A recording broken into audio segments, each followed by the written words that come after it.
Welcome to the Rim Break Rodeo. We hope this video helps. You start now, power the receiving device, Fire TV or Miracast dongle, and make sure its mirroring mode is active. Once done, check your Kindle Fire is updated and not behind a VPN. Make sure Wi-Fi is on. Mirroring uses Wi-Fi Direct or the local network. Pull down Kindle Quick Settings, tap the Cast or Display Mirroring tile, and watch for the receiving device name to appear. Select it. The tablet will initiate a connection and prepare the screen stream. Once your Kindle lists the TV device, tap it and wait.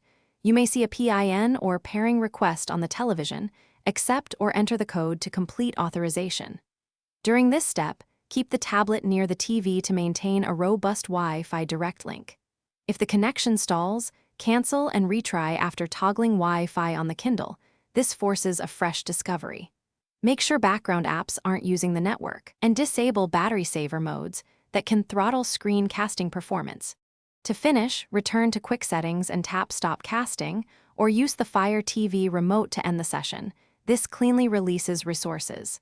If video works but audio does not, open the playing app and switch its audio output to the TV. Some apps separate streams. If you never saw the TV listed, the key fix is a reboot.